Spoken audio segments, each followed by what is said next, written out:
Welcome back. I hope you had a good weekend. Today we're going to talk about resistors and capacitors. You go, boy, I know what they are. But I'd like to sort of delve in a little bit deeper and make sure you really know what a resistor and a capacitor are.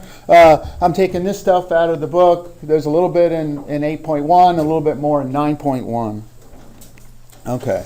So when we think about resistors, we can think about a couple of things. We can think about its value. That's sort of the obvious one, how many ohms it is. And it turns out that there are a couple of standards. We're going to see this on the next slide. For instance, E12 is a resistor standard that has 12 different values. Here is an E24 specification, which means that if you would like a 33K ohm resistor, it'll be inexpensive because it sets up in the E24 values.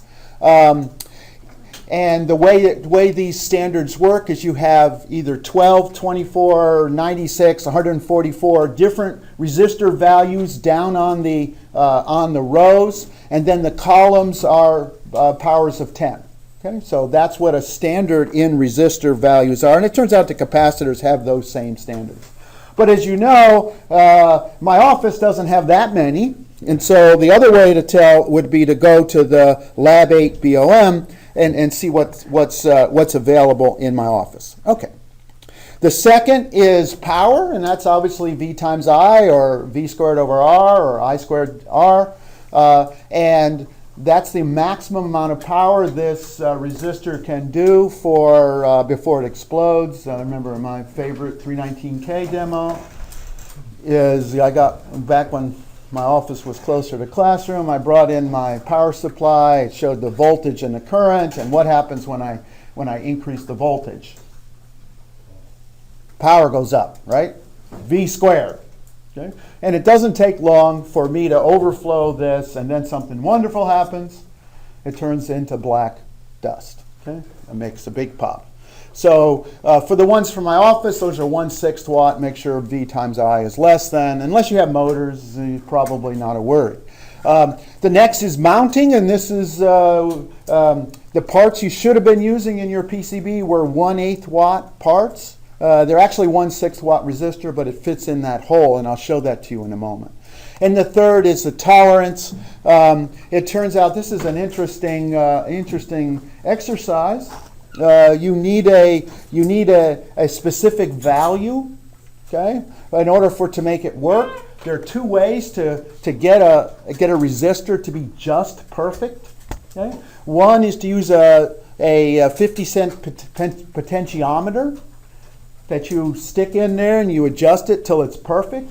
And the other is to spend a lot of money, $2 for a resistor. Okay, and now I pose the question, which is cheaper? $2 resistor or a 50-cent pot? Which one's going to cost you less money? Trick question, obviously, right? Don't ever answer rhetorical questions in class because I'll make fun of you, right?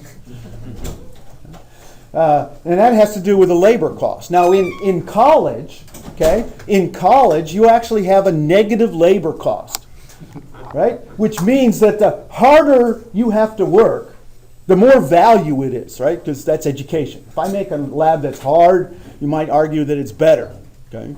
If I make an assignment that you have to work a lot of hours for, it increases value. But in the real life, hours cost you money. And so a 50-cent pot is actually going to cost you $50 to adjust, because you have to pay somebody, every board, you got to pay somebody to sit down in front of that board and adjust the pot. And you got to pay insurance and utilities and overhead. And so to adjust a single pot may cost you way more than the $2 that it would cost to put in the right value at the right spot. Okay? So avoid potentiometers. That's a Valvano rule. Okay, so let me look up a resistor data sheet, and I'm going to do that by opening up the bill of materials. Okay, and we'll make this big. And so there's a couple of ways to find data sheets. One of the ways is to take one of the resistors. Take one of the resistors from the BOM, and this is the DigiKey right? Copy. That's the DigiKey number. I'm going to go over to the DigiKey site. And the internet is fraught with stupid stuff, did you know? And so you have sort of trusted places. I like my Mauser, DigiKey, Element 14. These are all legitimate places that have value. And so I went to DigiKey and I put in, this is the 270 ohm resistor that's in the bill of materials. And I'm going to click on datasheet down here. Okay? And assuming we have internet, it's going to show me resistor datasheets are good ones because you know what a resistor is. Right? It's not at all surprising. And so we have a 1/6 watt, okay, 5% resistor. This is an interesting table here. It tells me what happens if your board gets up to be 150 centigrade. Okay? It turns out it can't dissipate as much power. So be careful that your boards don't go over 70 degrees centigrade, because then it will start degrading. Okay? Not a problem. 70 is pretty hot, right? And then down here it tells me the size. Again, you will physically get a resistor from my office so you can touch it, but this is how the part was made. How big is it? How far apart are the leads? And then we could look at the exact part number, which is a CRF12, and of interest are some of the parameters. Okay, so how hot does it have to be to solder? What are its temperature coefficients, etc. So it's a 26 millimeter wide size. Okay. So again, make sure, one of the things I like to do whenever I build a project is to make a folder associated with the project, and in there is my SEH, my PCB, my box, but I also have a folder for data sheets. So I will collect all the data sheets for that project into one folder for that project. And so this would be an appropriate file to put in that folder. All right, so I'll leave DigiKey up because I'm going to need it for the next page. Questions on resistors? So they're 5% resistors, 6 watt. Okay. All right, capacitors are a little bit trickier. They also have a value, and they also fit in that E12, E24, E96, E120, Un44 as a way to reduce cost is to use a standard value. Here's an important project. I've said this before, I say it again. There are 2 types of capacitors in this class, polarized and non-polarized. The polarized ones are either electrolytic or tantalum, and the non-polarized are ceramic. Now, there are lots of other types of capacitors like polypropylene, but they're way too expensive for us low-level stuff. The other thing that's important is if you get a 10 picofarad capacitor from my office, it's going to work because it is a C0G, which has also got another name of NP0. It's going to work. It's got excellent frequency requirements because that has to oscillate the crystal. Okay? Whereas if you get any old 10 picofarad capacitor, it may not oscillate your crystal. So be careful that you get the right type of capacitor in your device. So let's look up that capacitor. Okay, so again, I'm going to look up the capacitor for that 10 picofarad one because it is the critical capacitor in this project. Okay. So it again was in the bill of materials. Where are you? 10 picofarad. Okay, 10 picofarad capacitor. Right there, that one. Okay. So it's got a DigiKey part number of that. So I'm going to look that one up. Now I can look up the manufacturing part number as well, but being a lazy fellow, I'll look it up this way.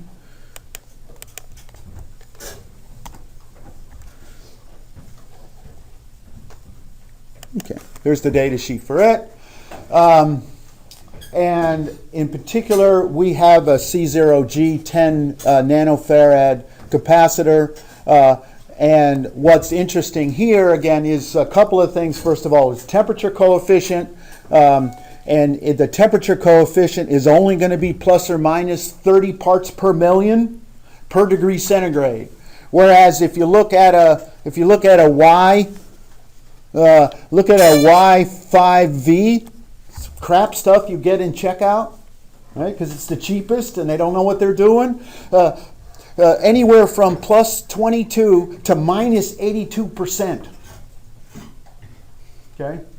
So you got to be careful that you get a 10 picofarad and not a 5 picofarad, right? Because 5's not enough and 14 may be too many. So be careful. Okay? So so we have the tolerance as well as the sensitivity to temperature. Okay?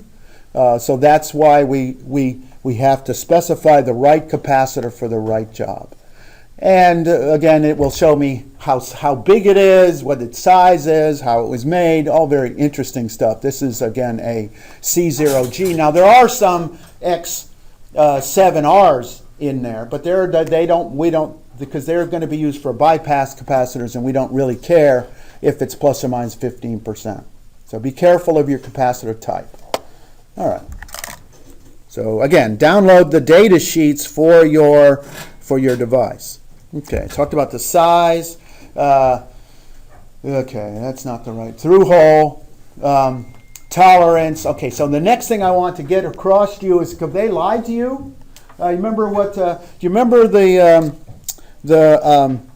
what's the complex impedance of a capacitor? Okay, what is the complex impedance of a capacitor? Okay, this is going to be on the test, right? 1 over j omega c, where omega is 2 pi f. They lied. I'm just saying they lied. Okay, that's an ideal capacitor, and they can't make one of those. Okay, so capacitors have capacitance. They have an effective resistance, and they actually have an effective inductance. Okay? So it's important for you to be aware of that when you use a capacitor. And in particular, one way to see the effective ability of a capacitor to be a capacitor is to plot the impedance, the Z, as a function of frequency. Right? So this is the Z as a function of frequency. Here you go, omega. Okay? As a function of frequency. And an ideal capacitor is 1 over F, 1 over omega. But electrolytic capacitors basically stop being a capacitor at about somewhere between 1 kilohertz and 10 kilohertz. So at 10 kilohertz, it's no longer a capacitor. Now the tantalum's a little bit better. That's closer to 100 kilohertz. Okay? And the ceramics are even better. It's closer to 20 megahertz. Okay? So the ability of a capacitor to be a capacitor is a function of frequency. And so that's why we chose ceramic capacitors for the high frequency circuits, and we choose tantalum for low frequency, like the DC, like the DC. What's this? What kind of device has an increasing impedance as a function of frequency? An inductor, right? But that's a capacitor, right? You just stuck down a ceramic capacitor. And at very high frequencies, it has inductance. It starts going up. Okay? But of course, that's very high frequency, right? That's high frequency. So you got to be careful. And these aren't always the same, but it illustrates the two parameters called effective series resistance and effective series inductance, okay? Which all devices have. So it has a capacitance, but it also has a resistance and the point is the values are not constant. They're a function of frequency. Okay, so that tells us why we use capacitors for different purposes. why there are two capacitors on our 3-volt line. The large tantalum, which may be 4.7 microfarad, and then small ceramics on each chip. And that allows me to do low frequency bypass, right? Large amplitude, low frequency. Large amplitude ripple, low frequency, 60 hertz. Okay? And then we have high frequency, low amplitude filtering. Okay? And you remember what the guy from Innovation said to you last week, and that is, where do you place the bypass capacitors?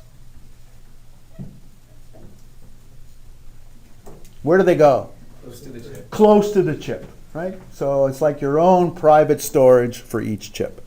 Now, if you see in the book, I do use a ferrite bead for my very high fidelity analog circuits to separate the ripple that occurs out here at high frequency from the analog power supply. Now, I assume none of you will put this in your circuit because we don't really have the ability to do high fidelity analog stuff. But if you were, then we would separate the two power supplies with a ferrite bead.